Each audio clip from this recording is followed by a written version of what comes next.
All right, guys. Chapter 17 of the True Confessions of Charlotte Doyle. It's about to get crazy. As you've already seen, what? The end of the last chapter. Who's there? Who just popped up? What? Okay, so we're going to read chapter 17. His face appeared to be floating in air. Terrified, I can only stare into his hollow and unseeing eyes, for so they seemed in the flickering light. So she's like, am I seeing a ghost here? I'm a little freaked out. Oh, before we move on, you are going to be doing a journal for this chapter. For this chapter, you really only have two options. You can either write it from... Actually, I take that back. I want you to write this journal from Zachariah's perspective. Okay, so you're going to write your journal from Zachariah's perspective. Sign it, Sincerely, Zachariah. Write it how you think Zachariah would describe the events in this chapter. Is that you, Charlotte? Came a voice. His voice. What are you? I managed to ask. The head drew closer. Don't you know me? The voice said. I stammered. Are you real? Charlotte, don't you see me? Came the voice, more insistent than before. Now the light, it was a small candle, was held up, and I could see more of him. The very image of Zachariah, but sadly altered too. In life he had never appeared strong or large. In death he'd become shriveled, gray-bearded. What do you want? I demanded, shrinking back into the farthest corner of the brig. To help you, the voice said. But you died, I whispered. I saw your funeral. They wrapped you in your hammock and dropped you into the sea. A soft laugh. His laugh. Close to death, surely, Charlotte, but not altogether dead. Come, touch me. See for yourself. Cautiously, I moved forward, reached out, and touched his hand. Real flesh and warmth. And the hammock? I wondered in astonishment. He laughed again. A full hammock, to be sure, but empty of me. It's an old sailor's trick. No doubt if I'd remained in Jaggery's hands, I would have died. Have you been in the hold all along? Ever since. I could only stare. Keach brings me food and water every day, he continued.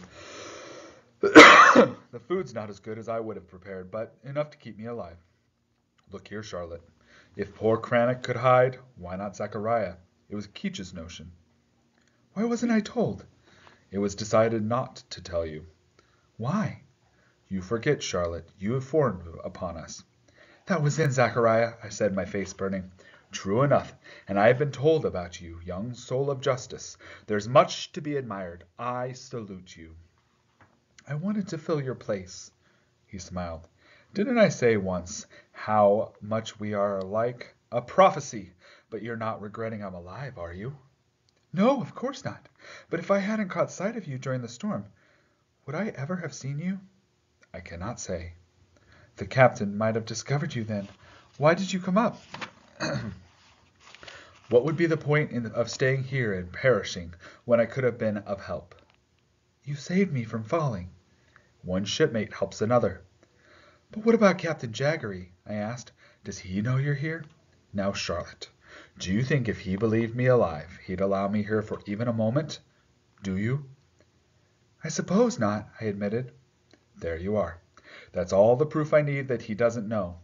The hope is this, he went on. When the Seahawk reaches Providence, not very long from now, I understand, you shall see Jaggery will keep the crew on board, not wanting them to talk to anyone. But I'll be able to get off, and when I do, I'll go to the authorities to expose him for what he is. Now, what do you think? Even as I grasped the plan, I felt a pang of embarrassment that compelled me to turn away. What's the matter? The pain in my heart made it impossible for me to speak. Tell me, he coaxed. Zachariah.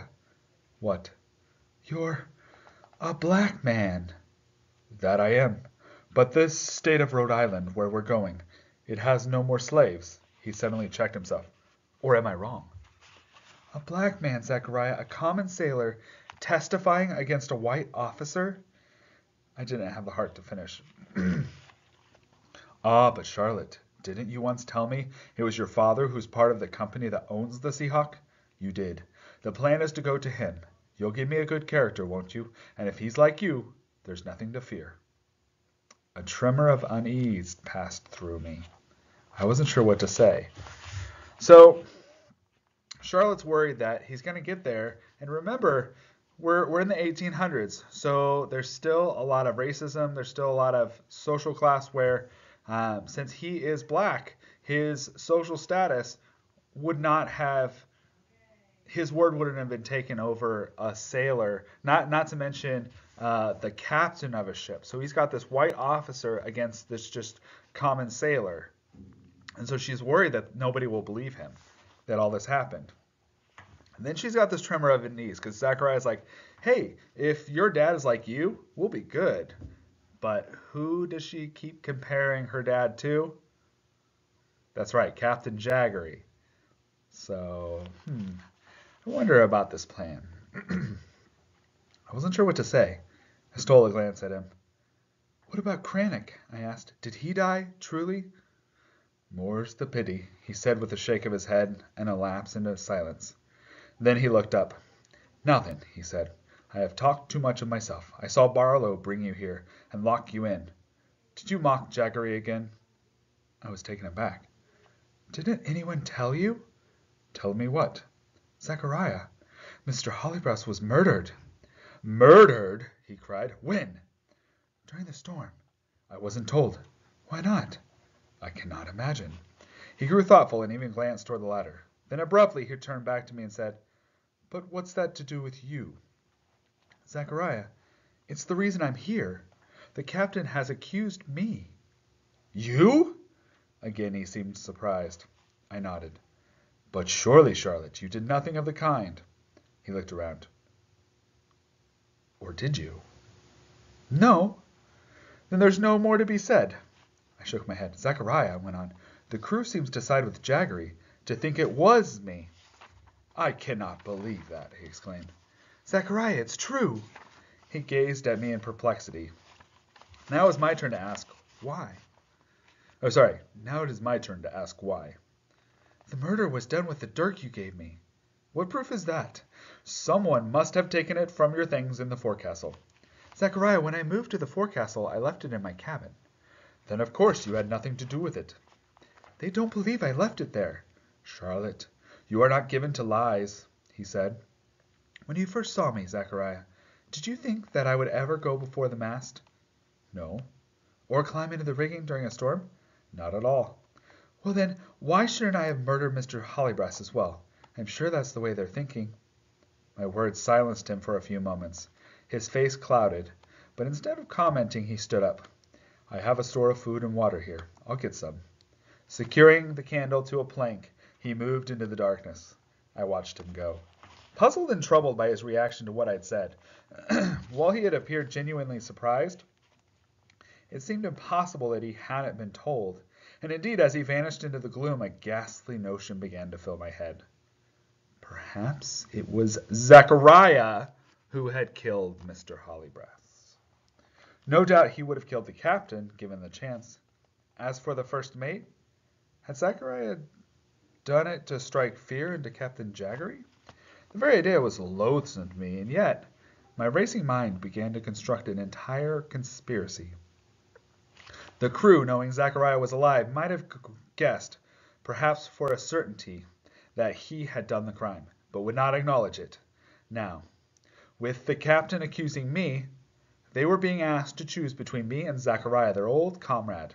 A decision on their part to defend him would be understandable and would go far to explain why they had abandoned me. But before I could puzzle out my thoughts, Zachariah returned with a jug of water and a hardtack loaf. Mealy as the bread was, I was glad to have it. Do you wish to be free of there? He asked, nodding toward my cage. It's locked. A sailor knows his ship, he said slyly. Reaching toward the back of the brig, he pulled 2 bars out from what I now realized were rotten sockets. Come along, he said, but be ready to bolt in if anyone comes. I did so, and we sat side by side, our backs against a barrel in the flickering candlelight. Zachariah, I said, the captain has said he'd bring me to trial. Do you think he means it? That's his right. And if he does hold a trial, what will happen? He'll be judge and jury and find you guilty. And then? I asked. When Zachariah didn't answer, I said, Tell me. I cannot believe he'd go so far. As to hang me? His silence was an answer enough. For a while we both remained silent. Zachariah, I said, I need to know. Did anyone else besides me see you during the storm? I exchanged words. With whom? Does it make a difference? Maybe. He considered. Fisk, he said after a moment, and Keach. Then it's likely the entire crew knew you came up. It's possible, he said with a sudden frown. Had he read my mind? Zachariah, I said softly, it's bound to be one of your mates who killed Hollybrass.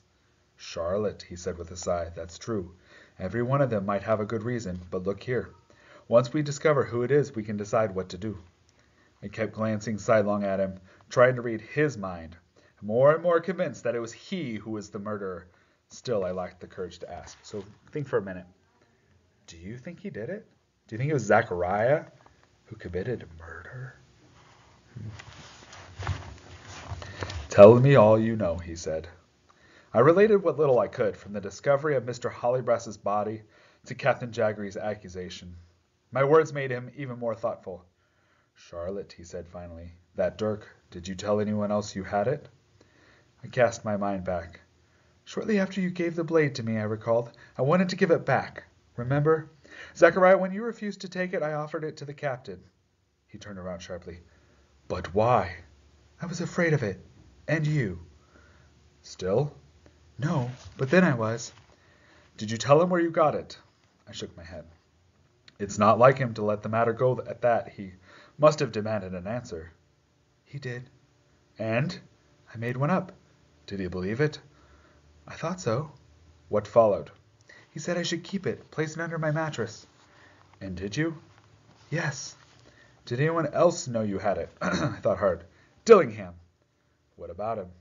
When I was going to give it back to you, I was holding it in my hand. Dillingham saw it. I know he did. And if he told others, Zachariah mused out loud, then there's not a soul aboard who could not know of it. The moment he said it, I knew he was right. And I remembered something else. Zachariah also told me to put it under my mattress. I glanced around and caught him stealing a sidelong look at me. Zachariah, I didn't kill Hollybrass. I was aloft when it happened. And when I went aloft, it was the captain who gave me a knife to use. I didn't even have one. What happened to that one he gave you? I lost it. He grunted, neither yes nor no. Once more I could taste my accusation of him on my tongue. Even as I thought it, the candle gutted and went out. The darkness seemed to swallow my ability to talk. But Zachariah talked, a sudden and surprising torrent. Dark tales about each member of the crew. Every jack of them, he claimed, had run afoul of the law at some time or other. Not mere snitch thieves or cut-purses either. Some of them were true felons. More compelling than what he said was what he did not say. The more Zachariah talked, the more convinced I was that his rambling chatter was meant to keep us from the crucial question, who killed Mr. Hollybrass? And the more that question was avoided, the more certain I was that it was he. But how could I accuse him? The captain would have to know that he was alive, and that knowledge would mean Zachariah's certain death. Also, it would mean the end of the crew's plan, which required Zachariah for bringing Captain Jaggery to justice. No wonder I couldn't ask him the question. I did not want to know. A noise startled me. I felt Zachariah's hand on my arm, a warning. A shaft of light dropped into the darkness. I could see that the cargo hatch on deck had been pulled open. In moments, we heard someone on the ladder. I scurried back into the brig. Zachariah hastened to close the bars. Then he retrieved his water jug and disappeared from my side. I did not know where. I looked toward the ladder and saw Captain Jaggery descending slowly. He carried a lantern and had a pistol tucked into his belt. When he reached the foot of the ladder, he paused and looked about, as if making an inspection of the hold. Finally, he approached the brig. There, he lifted the lantern and scrutinized me as if I were some thing. It was a look filled with hatred, such as I had never seen before or since. Its clear, precise intensity, given greater force by his state of personal disorder. His unkempt hair, his dirty face the trembling muscle along his jaw. At last he said, Miss Doyle, to have murdered a shipmate, an officer, is a capital offense. The penalty for such an act is death by hanging. Let me assure you, a trial is not required, the evidence being altogether clear. I have the right to sentence you without trial, but I insist that you have your fairness.